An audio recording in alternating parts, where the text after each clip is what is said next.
That's how I always remembered it. So, all right, here we go. Our guest today was born in Staten Island, spent his teenage years in the gutters of New York, auditioning for bands, getting gigs at 17, and spending the better portion of the last 40 years writing, performing, and producing heavy metal music. Let's welcome to Metal Mayhem ROC, Bobby Gustafson. Hey, Bob, how are you, man? Good, man. How are you? We're doing well. I'd like to introduce you to my co-pilot in this metal crusade. He goes by the name Metal Walt. Jersey Walt. Hey, Bobby, it's a pleasure, man. Looking forward to this discussion, man. We go back in our roots, back to the tri-state area. You're a Florida guy now, but you know the stomping grounds where I am, man. We've been on the same soil. How long you been down in Florida? I moved here permanently in '96, so I've been here a while. Yeah, I can see from your background, you're a blue and red fan, Giants, pinball machines. Yeah, I still got all my Giant stuff. I kind of my sports / music room. Walt, before you get into your teaser, I just have a question. A guy on our team, he lives in Indian Harbor Beach, Florida, down in Melbourne. Are you anywhere close to there? Melbourne's about an hour north. Okay, well, he owns a restaurant there. He invites you up, Frankie's Beachside. He says it's on the Space Coast, better known as the East Coast. So he says, come on up. We got heavy metal beers for you and some kick-ass chicken wings. So yeah, there's some clubs around up there. I know I've been up there a couple times to see my friend's band play and stuff. So well, we'll keep that in mind. All right, well, let's break this. Let's get this going. What do you got for Bob? So, Bobby, before we get into the whole music side of thing, I always like to have a nice, cool icebreaker, right? So I was reading up on there that you might be in the family plumbing business, or at least were. So I got a 18-year-old son in plumbing Votech in Jersey. So he wanted to know back in the day when you played at all those shitty clubs in the tri-state area and people are pissing all over the floor and it's overflowing and your sneakers are getting wet. What's the trick of the trade to getting those urinals and toilets unclogged? Unclogged? I hate probably the one fixture I hated the most was a urinal because they effing stink. I can't stand them. But lucky enough being down here, I worked in Palm Beach a lot. So you're talking, multi-million-dollar houses. So I wasn't, pretty much the cream of the crop. But I mean, if it's clogged, you just get a snake, man. Get one of those augers. Don't use so much paper.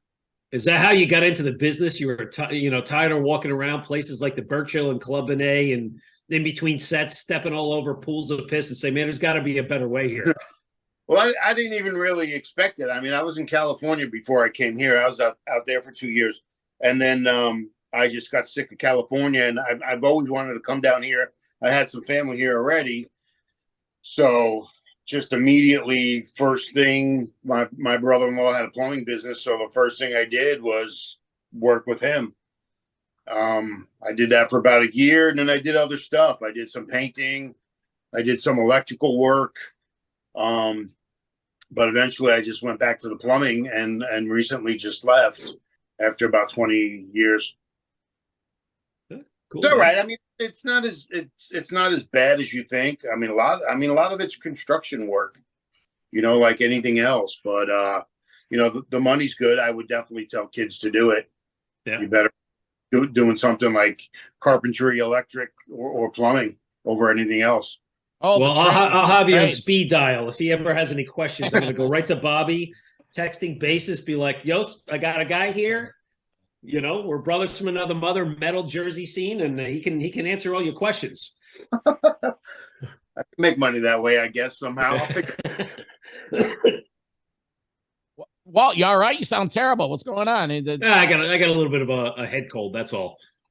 Jersey air. We're getting that cold air coming in the end of March, 40 degrees, and the old March deal, out like in like a lamb, out like a lion, or whatever the hell it's called. So that's all it is, man.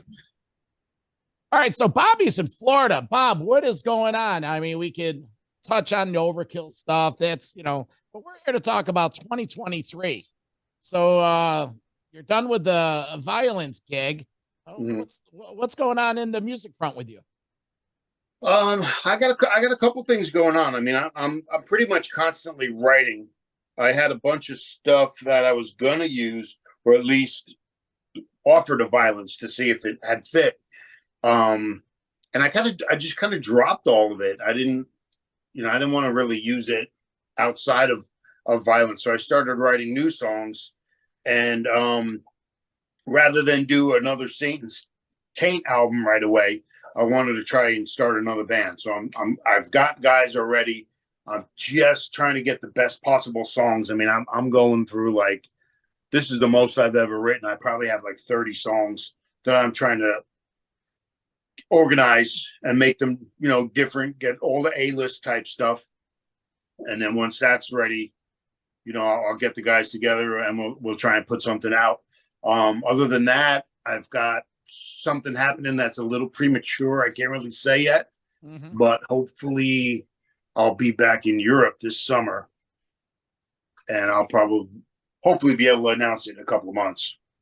When we read the press release on the departure of violence, basically reading between the lines, I'm starting to get the feeling that you're in Florida and they're on the West Coast and it just wasn't working. Yeah, it was hard. And with the economy the way it was, everything started to get more expensive. I mean, the flights had doubled since I first started going out there in 2020. And to go back and forth was, it was a strain on me, but, it's a strain on the band as well to try and keep themselves going. You can't be selfish and be the only one they're wasting money on like that. But, they wanted somebody with a name and they asked me to do it. And I was like, yeah, this would be great. So, it just got to be where it's so expensive. And it's affecting every band basically, between, diesel for the bus, hotel rooms, flying to Europe. I'm hearing now that they're taking a lot in Europe. They're taking money from your t-shirts. They are taxing those bands that leave Europe to try and come here to play. So it's just, everyone's got their hands in your pockets. It's like so hard to make anything. So it is what it is. There's no hard feelings or nothing. And it's just move on. Sure. Yeah, we heard about that. I don't know, John, what was it? Maybe 6 months ago, we were talking to Frank Bello from Anthrax, and it was just, they were doing their second run, the summer tour, and shortly after that, they had to cancel their tour of the UK for those exact reasons that you're describing. It was just too expensive to be over there. Yeah, it just becomes like, it's not cost effective anymore. It's like, are you doing it, or are you doing it to make a living? Because you still have bills to pay at home, so you've got to make something. And I mean, that's the worst part of it is really the gas and those buses and everything over there is diesel, and that just like went through the roof. Yeah, it was Michael Sweet of Striper. He told us the story about they actually canceled the tour because they couldn't get a bus. And it's like, what's the point? We're going to get a bus and pay 3 times as much. And like you're saying, everyone has their passion, but at this point of the game, you got bills to pay. It's hard too, yeah, because I heard horror stories when I was over there during the summer, because all the bands, if you were on tour or you went over there for the festivals and did a couple other shows, there were no buses available. I was talking to the guys in Exodus, and they were like on their 3rd bus. They kept breaking down. One half of the bus had air conditioning and the other half didn't. And it's like, this is all we got, so you've got to take it. And I mean, last year was very hot over there, so that probably sucked. But I mean, the thing is that record sales aren't what they used to be, so you're not making money that way. So all the bands right now, the only way to survive is to go out on the road and stay out on the road. I mean, there are just so many bands, and there's so many bands playing. It's like sooner or later the money's going to run out. People can't keep going to every single show. Exactly. Hey, Bobby, you talked about your let's say your new music. You're putting a band together. Maybe add a little color to that. Like, I mean, like, what's the Florida scene down there? I mean, I know you got bands like I think Obituary's located in Florida. You know, Sabotage has their roots. John Oliva. I mean, we haven't heard from him in quite a while. So, are you assembling like you know, let's say seasoned musicians? You trying to get a band together with guys from that area, get out on the road and that kind of thing? Like, what's going to make this one a little bit different than, let's say, the Satan's Taint band? Yeah, I would always like to play with that people that, you know, have been in the business, and now a lot of musicians are in multiple bands, so it's not taboo to take somebody who's not on tour and have them join your band. Yeah. So I mean, I've been friends with Mike Borders, the bass player from Massacre, for years. I mean, he lived down towards Lauderdale, and I knew him ever since I came here. A lot of those bands are in Tampa, and becoming friendly with everyone around here. I mean, I've been down here for so long, but yeah, I wouldn't mind getting other people that have a name, but still, I'd like to help the people, like with Satan's Taint, help people that really are just trying to break in the business and have no way of getting in. But yeah, I mean, that seems to be the cool thing now, is just get guys with a name, because it helps. It helps with the ticket sales. Yeah. What is, you've probably been asked this question a million times, but man, Satan's Taint, like, how'd you come up with that name, man? I just chuckle every single time I think about that. It popped into my head one day, and we're down here, and it's just always so hot. And I was trying to think of someplace hotter, and I'm picturing Satan sitting down on a fucking throne made out of stone, and like the hottest thing in the world's got to be his fucking taint. So I was like, Satan's Taint, you know, and I mean, back then I was like, it was funny, but people kind of lost their sense of humor. Like from 2018 on, things started to change, and I thought I would get away with a funny name. Some people got it, some people hated it. The majority of people who hated it were people in the business. So I kind of got like a black mark with that. And, you know, I really didn't get picked up to do anything. So to me, that's just a fun project. I'll probably do another album, but this new project, I'm trying to be a little bit more, I don't know, how could you say, mainstream, maybe, as far as the name or something, you know, that offends people, or, you know, I still think it's funny, but it's what it is. It's hysterical. It's actually hysterical. And it, you know, it's almost like it, you know, it's tongue in cheek, but then in reality, you're like, well, what was he getting at with that? Is it like, you know, like hell is like, you know, it's the worst place on earth, and it's as bad as like, it's really is bad if you go to hell, and you're like, you're sitting up the anus of Satan. It's that bad in the body. I had one person actually thought that way, and they thought, well, you know, Satan is so bad, what would taint him? And I'm like, no, I'm not talking about that. I said, I'm talking about the real taint. And it was just too funny. I had a guy from England, I wish I would have thought of this name. He called it Satan's Chin Rest. I said, that's almost a better name.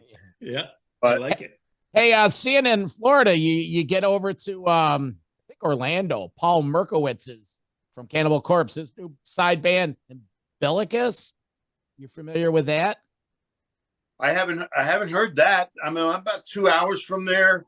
Yeah, Paul and some of the guys from Deicide, they played in this. Southern Cal, our correspondent down in Melbourne, does work with us. He went to the show and was hanging out with them, and it's not like Cannibal. It's more rock and roll, if you will. So when you're talking these side projects, you know, when you're dialing it down from Cannibal, and there's still a lot of musicians between, I think probably more up in the Tampa, Orlando area. The only, I think, sucky thing down here is there isn't as many places to play as there was like in Jersey and the New York area. I mean, you can go around on the circuit for a month and play a different place. Down here, you might have, you know, there's one club in Miami, one club up here, like around West Palm, and you know, a club or two up in that area.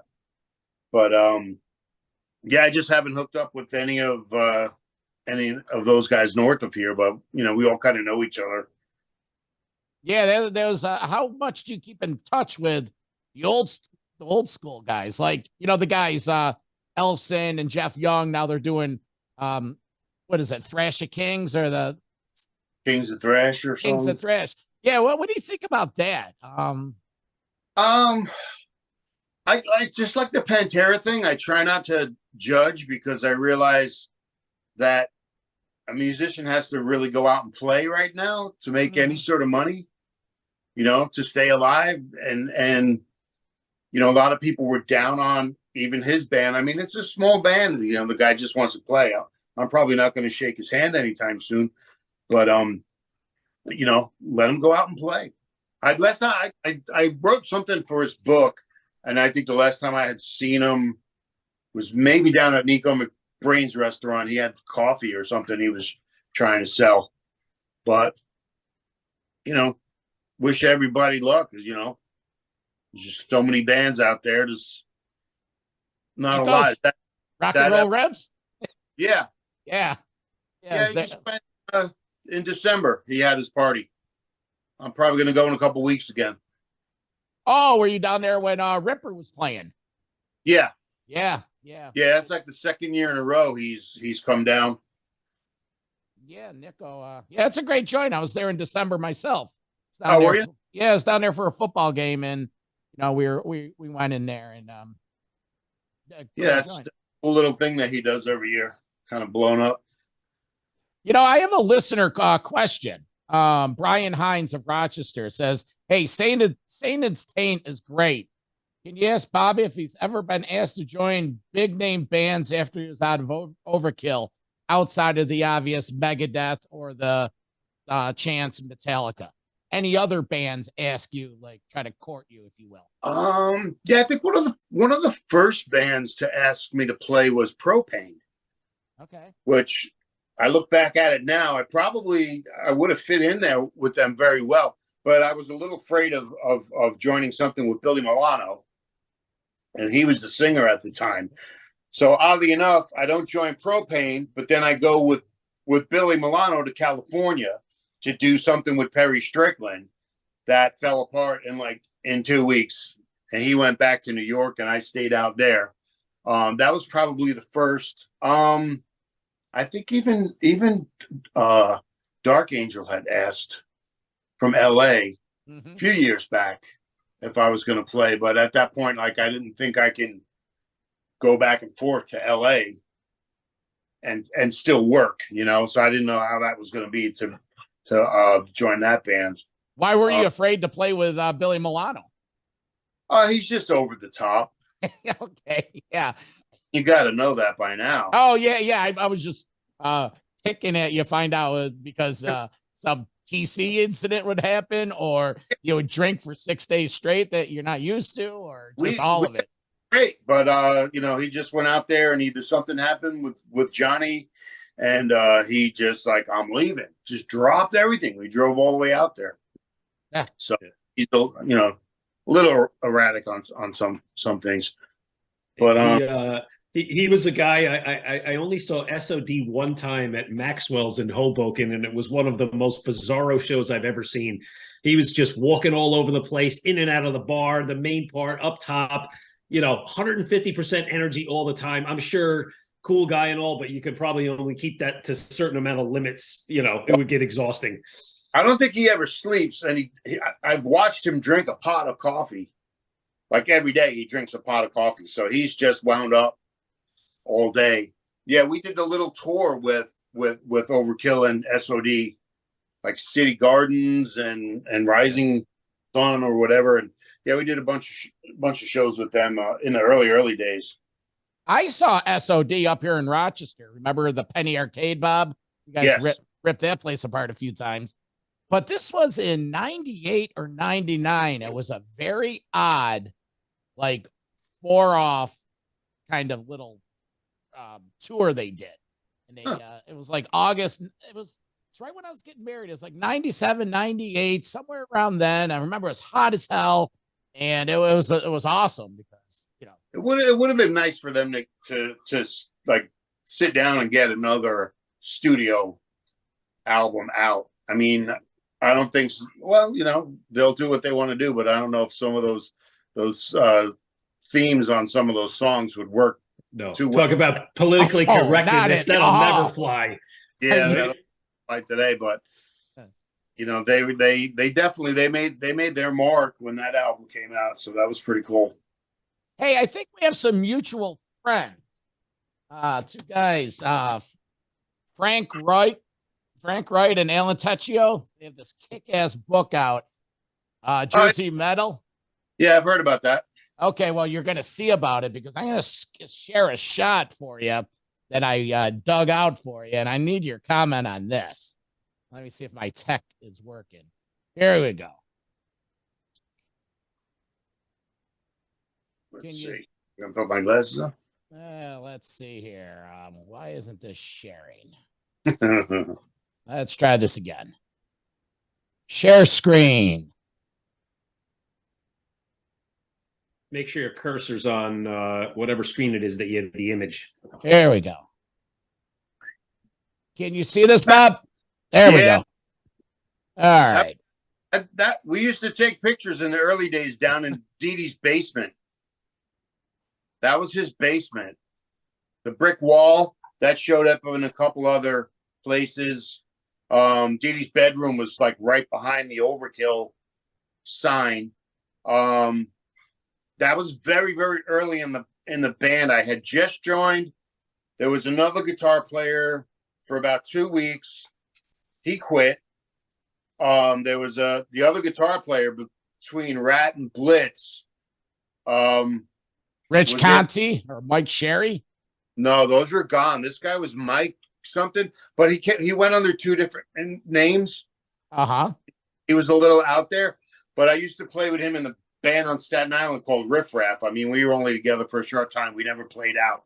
But that Rat's girlfriend Lori used to take the pictures of us down the basement. And then he just kind of freaked out on us one day too and like wouldn't pick up the phone. And I kind of said, hey, I could do this myself. Why? We don't even need another guitar player. It's just another person who's going to be a problem. So pretty much shortly after that was when we became the 4-piece. Do you recall? Did you ever have a friend relationship with Frank or Alan Tecchio? Alan would. Well, he was the singer, right? Yeah. Alan was singer of Hades. Yeah, I mean they used to play with Overkill in the early days. Yeah,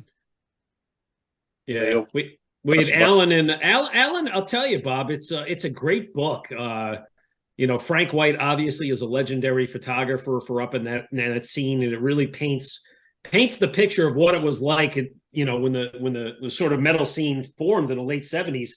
So, like, before we get into some of the Overkill stuff, talk about like your impressions of the scene back then, like the Old Bridge Metal Militia, like the upbringing in the early 80s. You had places like I mentioned it earlier, Club Benet, the Birch Hill nightclub, Studio One, of course, L'Amour.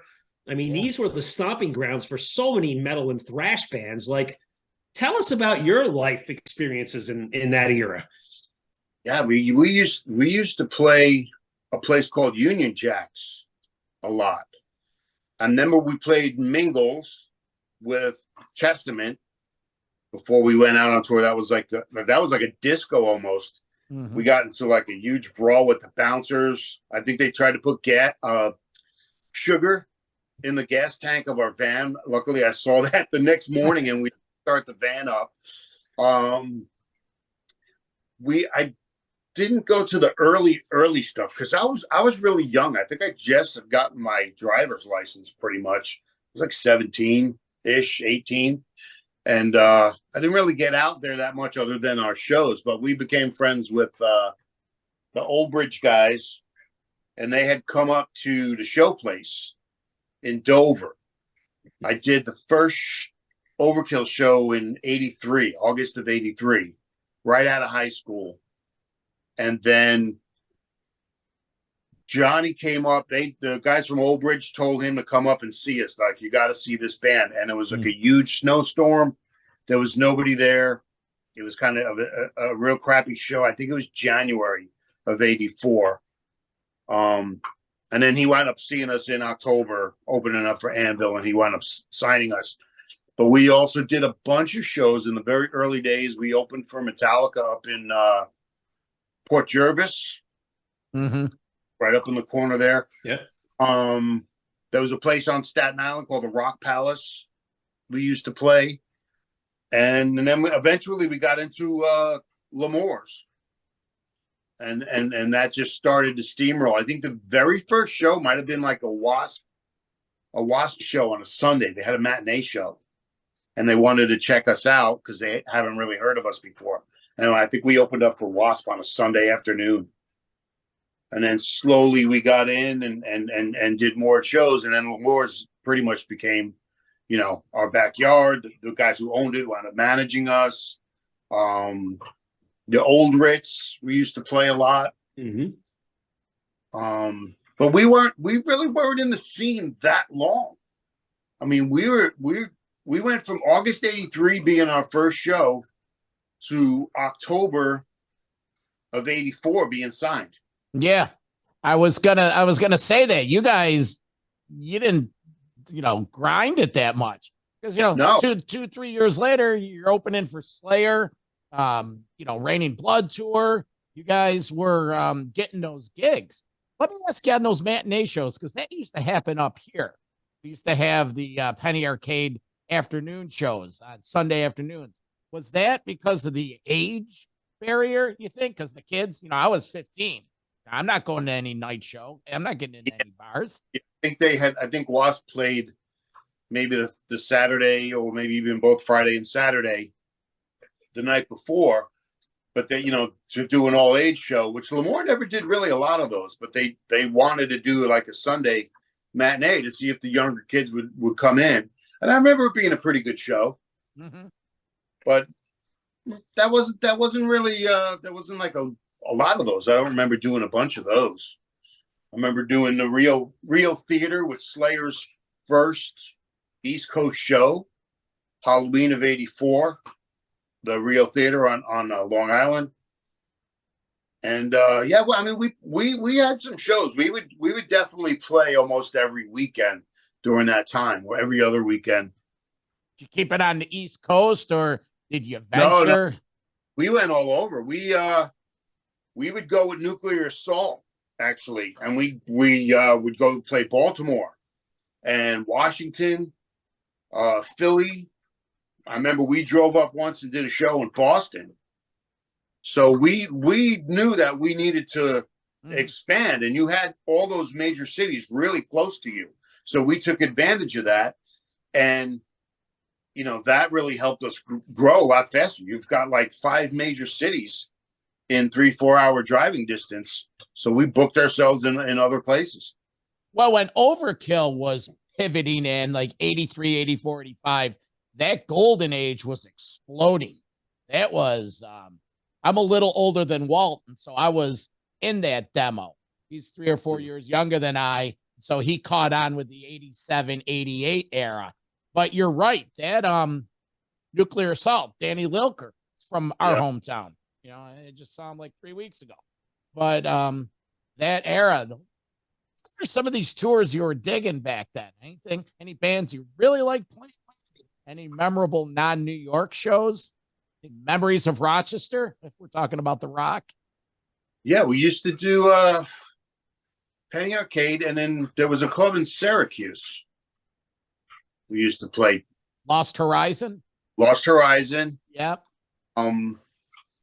Yeah, I mean, some of the earliest tour, well, we did Anthrax in Europe, the Metal Hammer shows, and then our managers wound up helping out Slayer because they got stuck. They needed some cash to get back home, and they repaid them by taking us out on tour. So we got those Slayer tours. We did the Slayer, and then we did Slayer Motorhead, and then we actually did a Slayer in Europe. So, I mean, all those early shows, you didn't realize how iconic they were when you know, we were actually out in Ohio. We had a day off, and Metallica had just started their Injustice for All tour, and the very first show was in Dayton or Toledo. We were in Dayton and we drove to Toledo to see their first show with the statue and the whole thing. I mean, that was pretty cool. But yeah, man, that was a great one. Megadeth was a great one. That was 6 weeks. We did Halloween in Europe for like 2 months. You know, other than our headlining shows.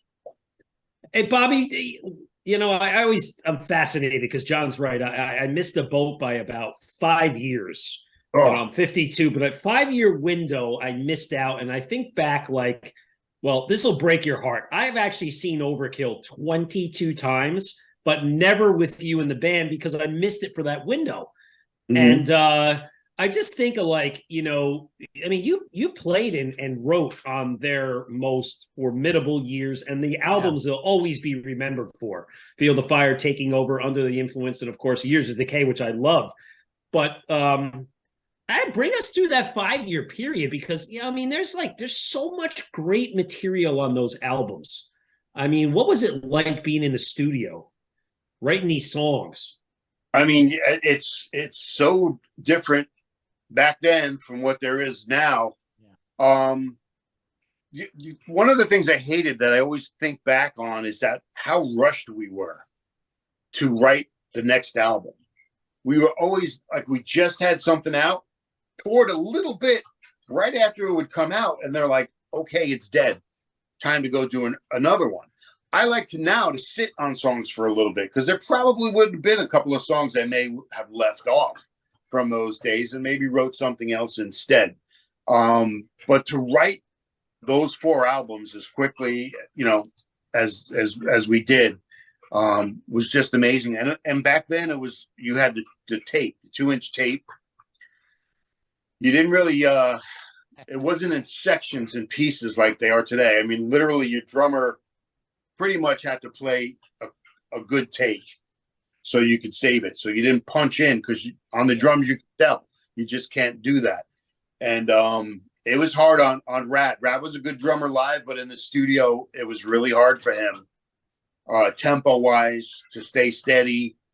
And it was a nightmare playing the songs like over and over and over. I mean, by the time I played guitar with him just to get the drums, Dee Dee would whip through his bass tracks because it's one take, on the bass and you're going to save it. But then for me, it's like I'm doing my rhythms. And I did 4 rhythms and then I'd have to play the lead over that. So me and Blitz would switch off. But yeah, the first 2 we did up in Ithaca at Pyramid, and we stayed up there about 6 weeks. And then the 3rd album we recorded up there, but we wanted like the new automated boards of the computers started taking over the boards, and it was a lot easier to mix and things were just better. So we went out to California. We used Michael Wagner, who did Master of Puppets and I think a Megadeth and maybe even like a White Lion album and stuff. So we hooked up with him. Ozzy was in the next studio. We were in B, he was in A, and he was doing, I think it was No Rest for the Wicked album. And that just turned us on to that new way of recording. So by the 4th album, we went to Connecticut and we went and just recorded the whole new school way with the automated board up in Connecticut. And that's when we had Terry Date. And he hit a home run with that one. I finally got the sound that I wanted. We said guitars first. Everything else fits around it because guitars usually, like, to me, suffered on the first 3. And he said, sure, that's no problem. So he went and did that way. And that wound up being our best sounding and probably selling album.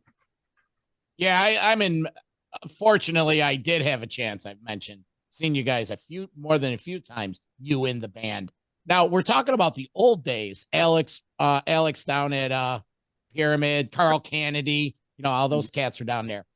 What about some of those early videos you guys were doing with the bat and all that? What was that about? That was, we picked Yonkers or Westchester. There was some theater we did the In Union We Stand video. Uh-huh. And I think did Headbangers Ball start already? I think it just had started pretty much the same time. Because we got played every weekend because there wasn't enough bands that had, you know, a $30,000 budget to make a video. I mean, that's crazy money even back then to do that. But it wound up, we just became, you know, the weekend band at Headbangers Ball. So that, I mean, that was killer. I mean, that was like 12 hours of just playing the same song over and over and over. Yeah. Then we did Hello from the Gutter. I think we were on tour. We found a club in Manhattan. We recorded that. They wanted to do later on.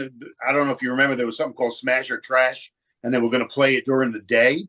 If it was a smash, we got more votes than any other band, and they wouldn't play it during the day.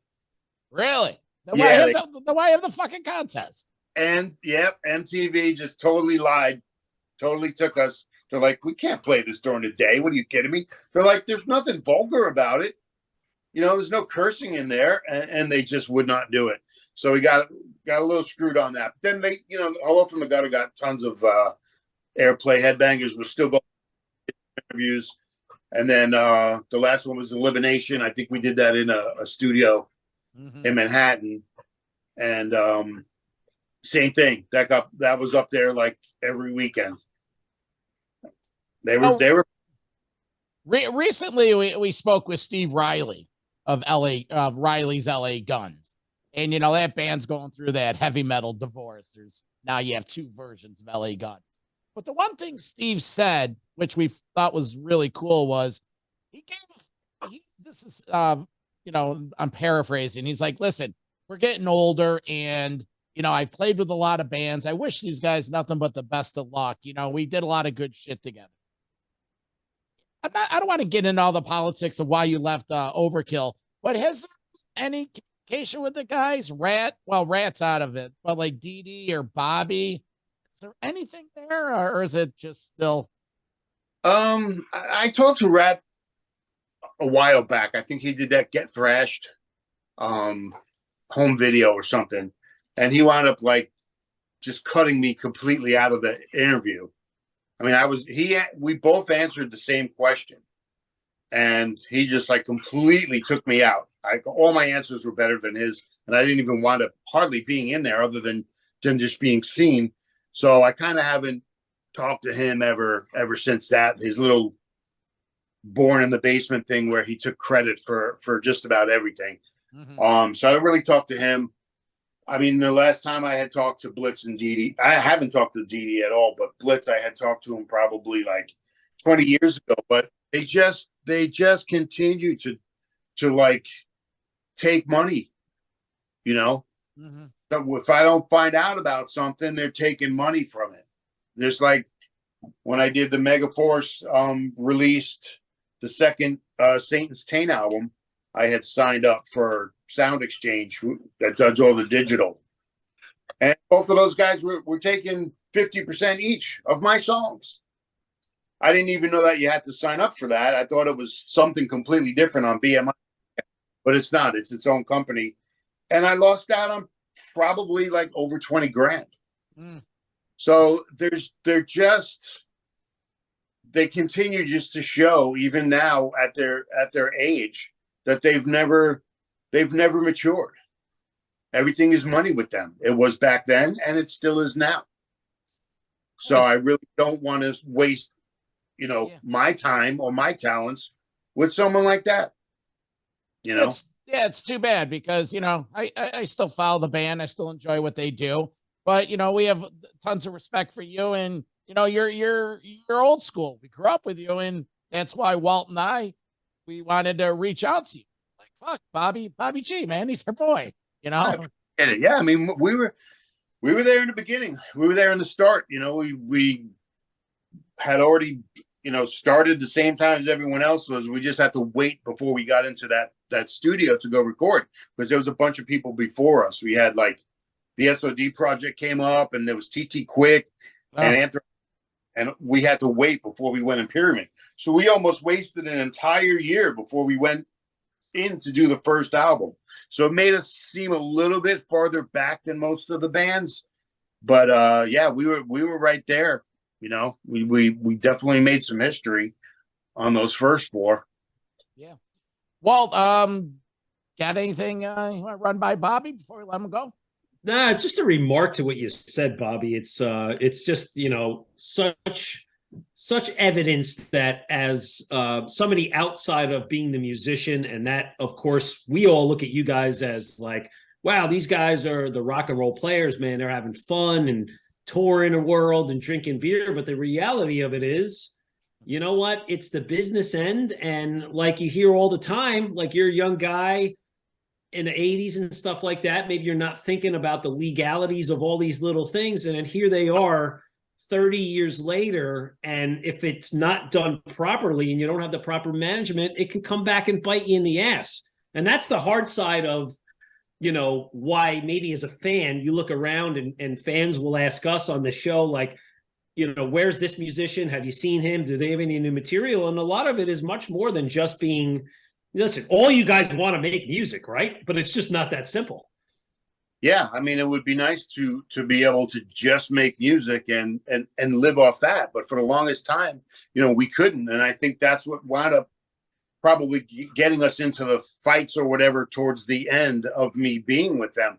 But I come to find out in the past year and a half that there was even more money that got stolen from us from John Zazula and Atlantic Records. So if we were getting the money that we should have been getting instead of him skimming off the top like he did, we may not have gotten into the fights that we did about money, because we were on our 4th album and we're like, how are we not earning a paycheck yet?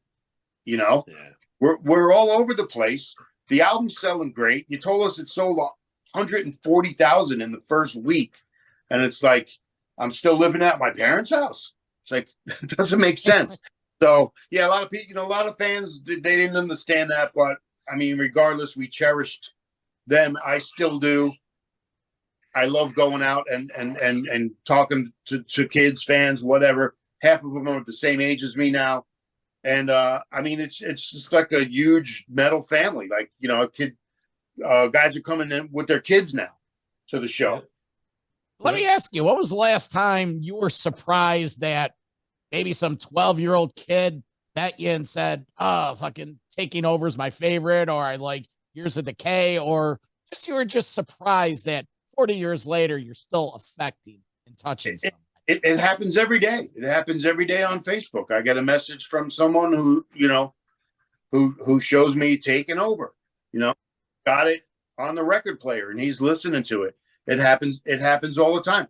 All that in South America when I was there with Violence. Everyone had, you know, the early albums. So I was signing, you know, all my old stuff. And it's just amazing that it stands the test of time 40 years later.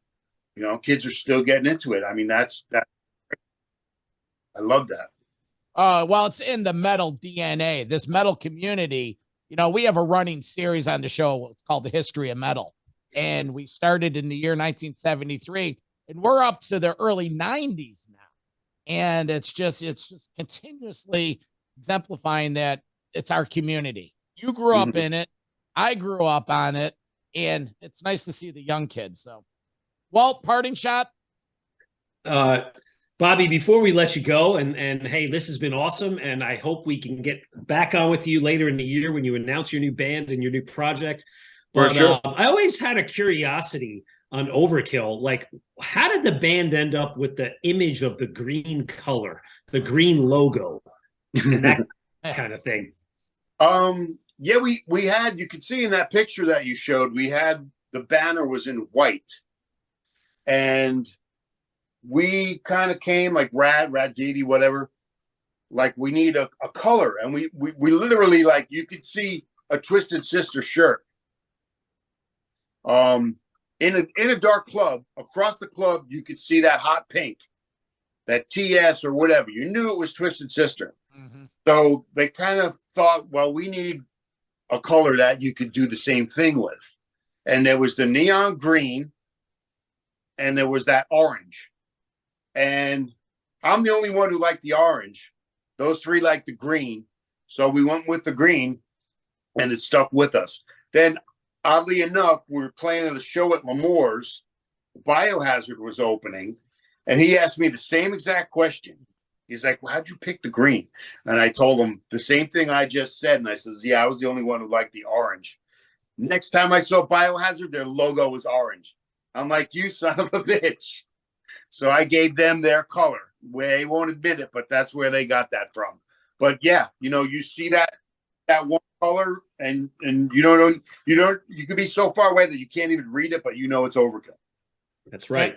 And that's where it came from. I used to screen print the shirts down my parents' basement. The original Overkill shirts. That's awesome, Bob. Well, you know what? Like Walt said, when the new material comes out, we'll do this again and we'll be promoting it. And thank you for rescheduling this. We appreciate this because no problem. Like I told you with Walt, he really wanted to get on this. And whenever it's a Jersey guy, he always takes rank. He's like, Vern, it's Jersey, my area. And I'm like, okay, you're right. So thank you, man. Exactly. Yeah, we'll catch up a couple of months. I'll have some new news for you. So we'll do another. Cool. Thanks, man. Have a good one.